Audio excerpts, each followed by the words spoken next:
Vamos então ao Rio Grande do Sul. Felipe Pereira ao vivo tem mais informações para a gente, vai atualizar o panorama, contar mais informações ao vivo de Porto Alegre. Felipe, bem-vindo, boa noite para você.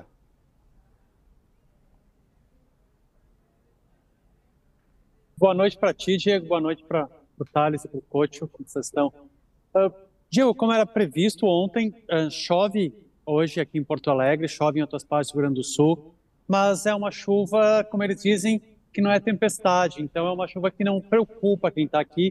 Os trabalhos de voltar para casa, de reconstrução continuam. Agora o pessoal que quer voltar, dá para ver atrás de mim, bastante carro. A cidade volta a ganhar um pouco mais de normalidade. Tem ruas que passava ontem, que tinham cavaletes impedindo a entrada. Essas ruas estão liberadas hoje. Então, apesar da chuva, caminhou-se um pouco mais para o que se pode chamar de liberação. Hoje, pela primeira vez, teve um caminho, que era o caminho mais fácil para chegar no centro da cidade, que eu pude fazer, porque até ontem a ponte era coberta pela água e hoje eu consegui passar naquela ponte pela primeira vez. Que coisa, hein? Coach, tem pergunta? Não, primeiro eu queria cumprimentar o Felipe pela bela cobertura que ele está fazendo, mostrando mais o lado humano dessa grande tragédia, né? Eu sei que ele é repórter de política, mas você está fazendo um trabalho muito bom junto às pessoas mais atingidas por essa tragédia, né? Mas o Felipe não é só de política, não, ele é de várias áreas. Eu sei disso, eu sei disso.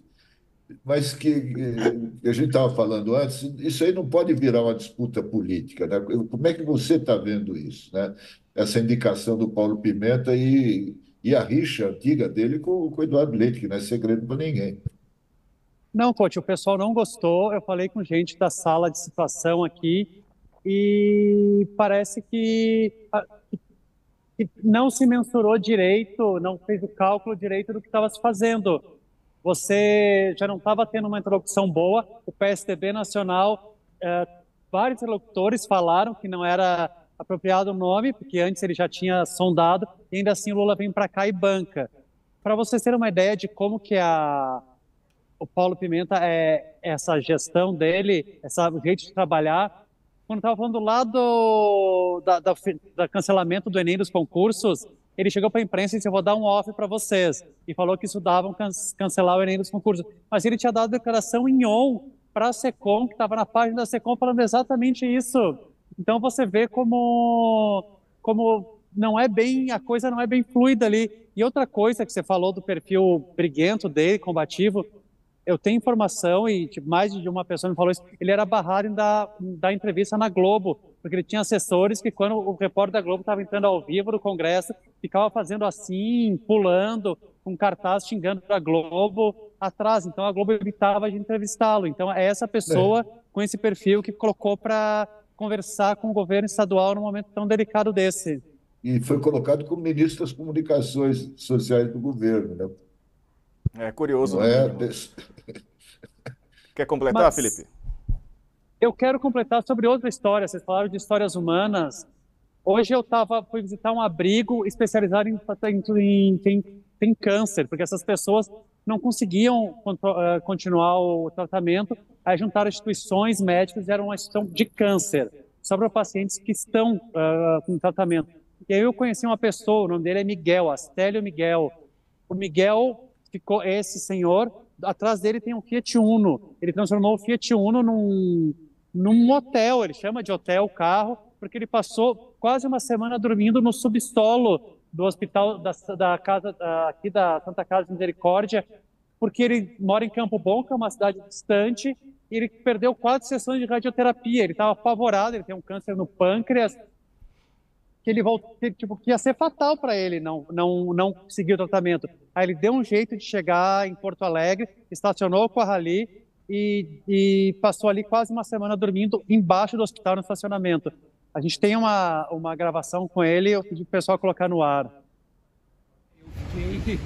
Eu vinha, passava um pouco, eu ia sair daí, ia dar umas voltinhas, né, para passar o tempo, e depois vinha dormir um pouco no ônibus, quer dizer, tentava dormir, né, a gente descansava um pouco, né, e depois dava mais uma volta, daí à noite, às vezes eu conseguia dormir lá para uma meia-noite, se acordava às 5, daí o pessoal começava a chegar, né, no hospital para trabalhar e tal, daí começava o movimento, né, depois a gente diminuía o movimento, aí dormia mais um pouquinho e assim ia passando as horas, né, e passando os dias aí, e agora tô aí no abrigo aí, dando com todo o apoio aí que o pessoal pode dar. São muitos dramas, né, Felipe? E ele dramas conseguiu pessoais. fazer a radioterapia? Ele Como é que conseguiu, termina a coach. história? A história termina assim, ele consegue chegar de Campo Bom para Porto Alegre 45 quilômetros, mas por causa das ruas inundadas, ele teve que dar a volta inteira, virou 150 quilômetros, 6 horas para vir. Aí ele levou 6 horas para voltar, levou 12 horas. E depois de fazer radioterapia, ele tinha náusea, sentia cansaço. Aí no dia seguinte ele arrancou os bancos do Uno, encostou o banco do motorista, ele comprou uma madeira, serrou, fez um estrado, botou um colchão em cima e veio dirigindo.